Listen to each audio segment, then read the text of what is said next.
America on the brink as President Trump prepares to issue CIA ultimatum. Barely 24 hours after stunningly revealing that Presidents Donald Trump and Barack Obama have been leading a secret Freemason coup against the Bush-Clinton crime families, the Security Council, SC, in a new report circulating in the Kremlin today states that over 50 top Obama regime Pentagon and State Department intelligence experts have now joined with Trumpian forces as America's new leader prepares to confront and issue an ultimatum to the Central Intelligence Agency, CIA, tomorrow at their secretive Langley, Virginia, headquarters. According to this report, with President Trump having been surrounded and protected by one of the largest private mercenary forces ever seen in the U.S., the CIA-led deep state coup seeking his death, or destruction, to keep him from power has failed, thus preparing Trumpian forces, aligned with Obama regime deep cover intelligence operatives, to fulfill President John F. Kennedy's vow to break this corrupt and demonic U.S. spy agency into 1,000 pieces and scatter it to wind, and that President Kennedy was publicly executed for attempting, and when President Richard Nixon attempted this too, he was ousted in coup. Security Council analysts writing in this report state that the Bush-Clinton crime families have been able to maintain their stranglehold over America for nearly 50 years due to the trillions of dollars they've earned through the CIA's international drug cartel, but when these CIA-led Bush-Clinton forces attacked the United States on September 11, 2001 in order to be able to invade Afghanistan, who had completely eradicated their opium production, the Freemason forces led by Trump-Obama had no choice but to respond. With the first American narcotics experts having gone into Afghanistan in early 2001, this report notes, they concluded that the Taliban movement's ban on opium poppy cultivation had wiped out the world's largest crop in less than a year, but with the CIA's 9/11 false flag operation being a success, by 2014 opium production in this nation had soared to new record highs, ensuring that these monsters' illegal drug operation would continue to operate. Seeking to ensure that their illegal opium and heroin sales could, also, continue without interference, this report grimly details, the Bush-Clinton crime families, in 2003, then illegally invaded Iraq in order to open new smuggling routes to both Europe and North America. But when Iraqi forces began to crack down on this CIA-led operation, these monsters then turned to Islamic radicals, ISIS, to keep their massive drug operation running.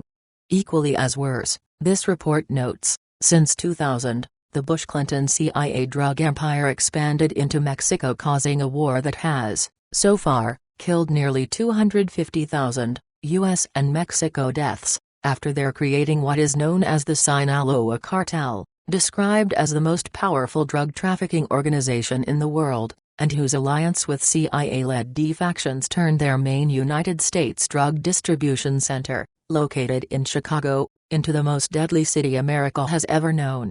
As to how the Bush-Clinton CIA drug empire has been able to operate so freely these many decades, this report explains, is due to the CIA's outright purchase of Hillary Clinton's Democratic Party through illegal drug profits funneled through the too-many-to-count shell corporations set up by the American-Hungarian billionaire George Soros, and as the Panama Papers detail fully. Not just the Democratic Party, either, did the Bush-Clinton CIA purchase so they could continue their many crimes, this report continues, but the entire Western media establishment too. And as revealed by top German reporter Udo Alfkott, who this past year exposed the CIA's total control over all of these mainstream news organizations, but who was, sadly, assassinated this past week prior to him meeting with President Trump. Not being assassinated though, this report notes, is the Bush-Clinton CIA Sinaloa cartel leader Joaquin Guzman, El Chapo, who just hours ago was brought to New York City by Trumpian forces and their Obama regime allies,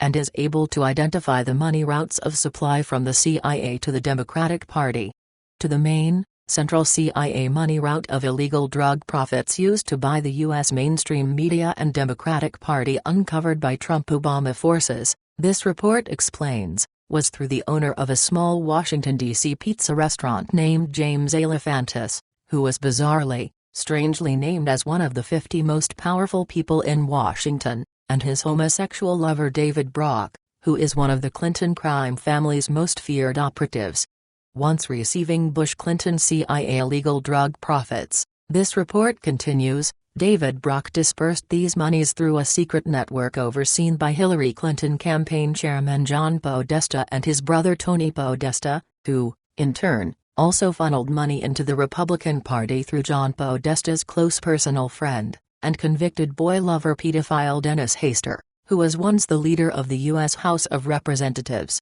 Most astounding to note in this report about the Brock Elefantis Podesta Hastert money manipulators for the CIA, who have corrupted the U.S. mainstream media and the Democratic Party too, is that President Obama's closest personal aide, Ben Rhodes, this past week authorized his CBS News president brother, David Rhodes, to release a shocking television report about these monsters, and that aired first on the CBS network's flagship station in Atlanta. As this Security Council report has many conclusions that are in excess of over 1,700 pages, the majority of which remain highly classified, the fastest summary of it we can relate to you is that, 1. Immediately after the September 11, 2001 false flag attack on America led by the Bush-Clinton crime families and their CIA-led deep state allies, global Freemasonic forces led by New York City billionaire Donald Trump used as a first blocking maneuver the elevation of a relatively unknown minor political figure named Barack Obama to become president and keep Hillary Clinton from power.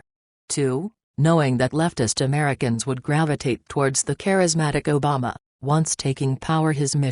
objective was to begin the destruction of the Democratic Party, which he succeeded at beyond all expectations. 3. Also among Obama's main, central objectives while in power was keeping the United States from starting World War III, while at the same time ensuring that the Democratic Party would not be able to disarm the American people. 4. Once Obama's term was finished, and in a further bid to keep the Bush-Clinton crime families from taking power, Trump would then ascend to power while, also, destroying the Republican Party, and who is secretly aided by Obama's top political operatives. But to this report's gravest conclusion is that even though the Freemasonic forces led by Trump-Obama have so far accomplished all of their goals, the outcome of this war still remains undecided. But to anyone still puzzled as to why Obama received a Nobel Peace Prize in 2009 for having done nothing, it had nothing to do with what he had done, but what his and now President Trump were planning to do: stop these monsters once and for all.